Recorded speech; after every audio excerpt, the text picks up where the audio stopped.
صوتك. الفضائية لنا مش تعطيهم شهادتنا. يعني والحمد لله رب العالمين فالعمر هذا أنا عمري 82 سنة وربي سبحانه لا إله إلا هو منحني مدارك عقلية ولله المنة والحمد كاملة. وإذا كان الإنسان مش نجم يعطي تاريخ على هذا التعذيب هذايا ونصدقهم في القول قلت لكم ما فماش إنسان آخر بدون فخر مش يعطيكم تفاصيل النوع هذايا من التعذيب. وماش ما نطولش الأمور هذايا كما قلت الطلب مجدات ستكون. عندما حكمنا ودخلنا السجن برج 9 ابريل قدامنا الزنزانات. نعم. لا القضية الانقلابية نتاع 62.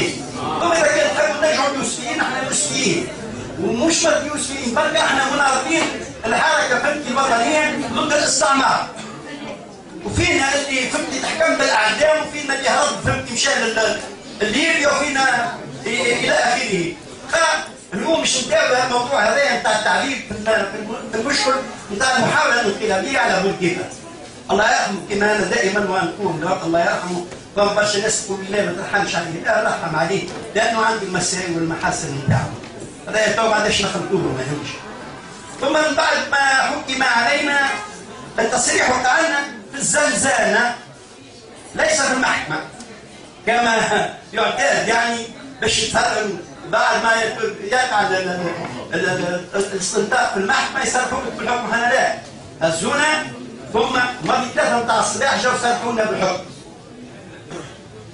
تحكمت انا ب 20 سنة وزميلي اخر فرد زنزانة.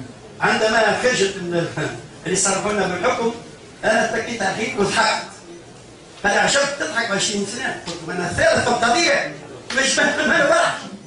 أنا ثالث عنصر بالقضية بعد سي عبد العزيز العكرمي ومحمد هادي القوسي خذوا بنشر ثالثهم. أنا عمري ما كنت متوقع مش تصير علي أحكام هكا، يعني متوقع الموت. يعني لا أكثر الثالث عنصر ما فيه مش يمنع. قال عمر عند المولى سبحانه لا إله إلا هو عرفوا قداش باش دخلني لهذه الدنيا عام 1930 16 ابريل وهو الوحيد اللي مش يعلم وقتاش باش يخرجني ولا نجم يخرج منها لا بورقيبة ولا المخلوع ولا اللي جا بعد المخلوع ولا اللي باش يجي بعد المخلوع زاد. هذه كل مشيئة بالله والحمد لله رب العالمين. كل انسان مؤمن يؤمن بهذا. التعذيب عندما هزونا الكاركتر الملح مسلسلين يدينا من التالي واحنا صدقوني العلاج اللي بداو هبطوا فيهم التموينات لوحوا بعض الى اخره. والزبائن تسنى فينا بالكرافاشات. انا عرفت كما تقريبا الصغار من ولادي ما يعرفوش بالكرافاش اما هو ربي يلطف عندنا نتاع فهمتني نلطف فهمتني نلوي فهمتني ولكن الضربه نتاعو ربي يلطف. قبلونا في ذلك التاريخ فلوحونا العلاج فوق بعض وقفونا امام الحيط. دائما ما بدنا فما صوره يستحيل كانت يعني تمحاها من مخيلتي.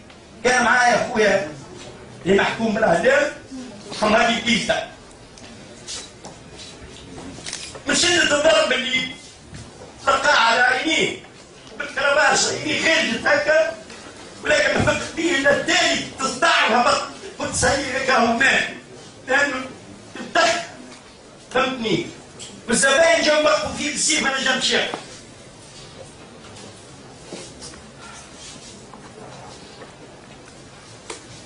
ما كانش حكايه دخلونا للسيلونات. ثم في فتره من الفترات احنا سميناها الحقبه هذه 1 2 و3 جوان كل سنه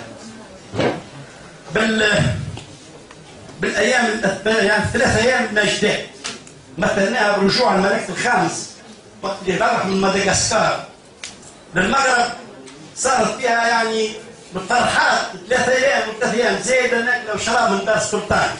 احنا 3 ايام تاعنا ناكله وشراب كرباش. اقسم بالله لا مبالغه في هذا.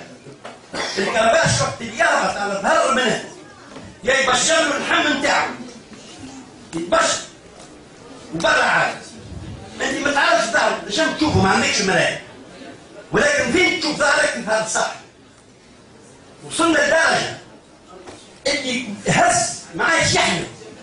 فهمنا مع بعضنا، كنا اللي مثال ينجم يقبل هو هذاك يتحط في الاول، ثم اللي ما عادش يقبل وراه، ثم اللي يقبل، ثم الى اخره بالتداول. مش وقت اللي انا نلاقي ظهري نجم هز ناكل الكرافاش اللي ما عادش يهز يتعدى. ضربة هز الكرافاش يهبط على الثالث اللي هو الانسان ينجم يهز. انا نشوف الان درجه ولينا. انا في النهار كي نقوم الصباح باش نحيد السوريه من فوق الدنيا صدقوني كاني امراه حامل بالساعه. اللي ترسق في الليل على اللحم ما تتنحى الصباح الا بشق الانفس.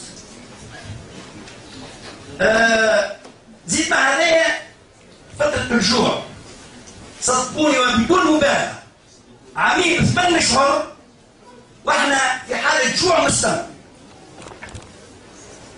قليله فيها 6 مغارف ماء، مغارفه نتاع عيش سفناريه مش سفناريه. أكد مليح نقول ماهيش سفناريه، عيش سفناريه نعطيوها لراني. وخبزه ب 300 جرام. هذه في القبيله نتاع الصباح. ثم في العشيه 5 مغارف محمص و3 مغارف 3 عدد حمص. هذوك بات عليهم وتصبح وشوع كافر كما قال سيدنا علي لو كان انسان او كحابه. احنا وقت الفتره نتاع الجوع هذيك كانت تنجم تفكر لا في بوك ولا في امك ولا في بنتك اللي خليتها من 4 اشهر ولا في زوجتك اللي عمرها 17 سنه و3 اشهر وتلقات ما شاء الله من التعذيب في وزاره الداخليه. فهمتني؟ هزوها مش رضع بنتي ثم يرجعوها. هذا الكل وقت الفتره نتاع السيد باجي قيسرتي وقت اللي كان مدير الامن العام. احقاقا للحق انا فما شهاده مش نقولها هي نوعا ما نجم تكون في صالحه نجم تكون مش في صالحه. عندما عيطت جابني من السجن 10 نتاع الليل وجابوني الزباين نتاعو فيهم هذا السي هادي قاسم صدقني بالعباره نتاعنا مع شويه مبالغه فرضا نتاع دم. قبل ما دخلني انا لدي مسلسل التالي وحافي فهمتني وحاله يرثى لها كما هو قال لي هكا تجد حالتك حاله يرثى لها فتور عرفنا خاطر نعرف بعضنا من قبل. قال واذا به السيد الزبون اللي دخلني يعطيني زوز كفوف وراني نجوم في الليل مش تلقائنا كما المثل نتاعنا اللي نقولوا فيه. هو جهز من المكتب نتاعو حط يديه قال شكون قال لك ارض حلو يديه من المنوط واخرج. قال لي احقاقا للحق لازمها تتقال ما في شيء. قال لي شفت السؤال اقعد قدوه عاد. قال لي شفت السؤال tu vas me répondre par oui ou non. قلت dans la mesure du possible. قال لي عندك سلاح قدور ولا ما عندكش؟ قلت له لا ما عنديش سلاح. وانا في ذلك الوقت كذبت لاني في المعركه نتاع بنزرت هذا وشاهد شاهد من اهلها وعندي توا تقريبا نجم نقراه لكم سي محمد فرحان. زمان في الوقت تعدينا البحر ايوه خلي يكفيها خلي هو يكمل.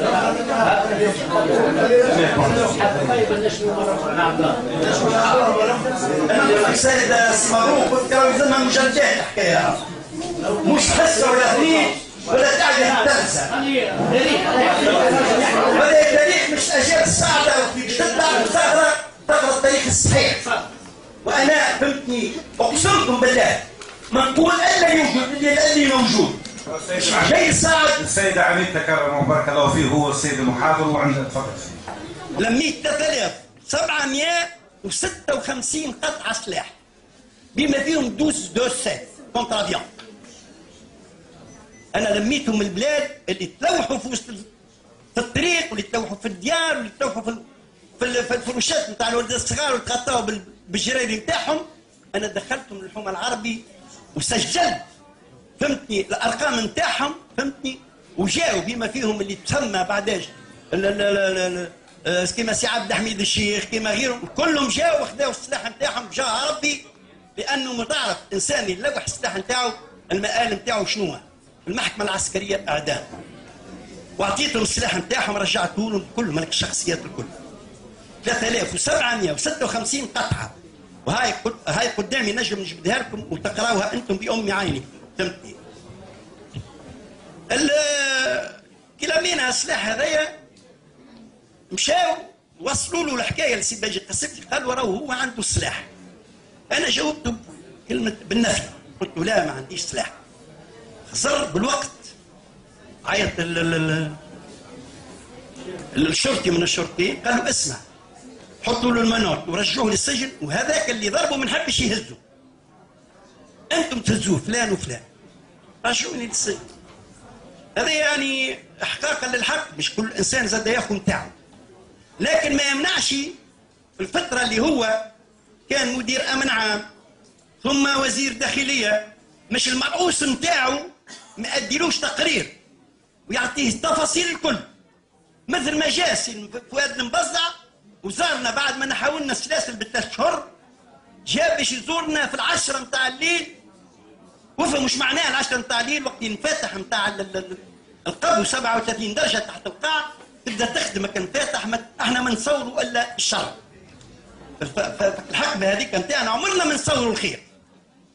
وقت تخدم فاتح في الليل و10 بتاع الليل وتجيب تبدا الزبره فهمتي تخدم فهمتي، والسلاسل اللي يتحطوا في السقين نتاع الناس يبداو باحمد تيجاني بعمار بني اللي هما في السلول الاولاني، ثم بالسبعه، ثم الوسط، ثم احنا الاخرانيين المرزنين اثنين محكومين عليهم بالاعدام اعطي فهمتي وهبط الاعدام نتاعهم المؤبد، سي حمادي خويا جيزه الله يرحمه، مصطفى الماطري وتميم الكامل وعز الدين الشريف اللي عاود هي الكره عام 82 واعدم في ذلك التاريخ.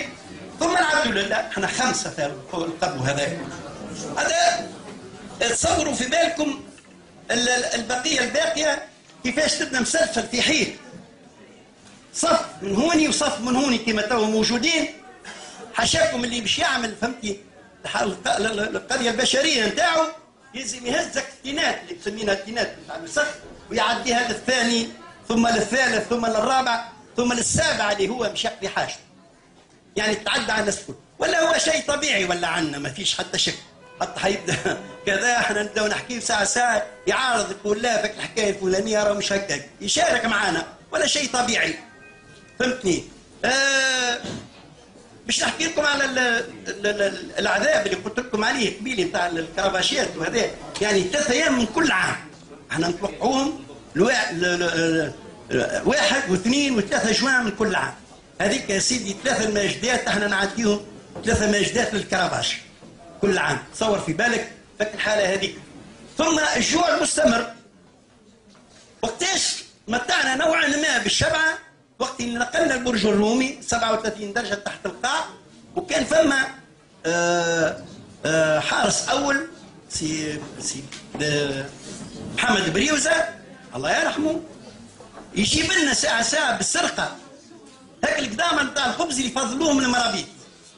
صدقوني وقت يجينا هاك الرسم نتاع الخبز يفرقوها لنا مع الجميله هذاك انا بريوش وانا قط وانا الى اخره كل حد ينجم يوصفه باللي يحبه. والحمد لله لقينا نوعا ما شويه فهمتي رجعت فينا الروح وبدينا نشبعوا نوعا ما بالفواضل نتاع المرابيط.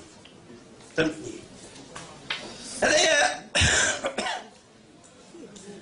هذه نبذه من التعذيب.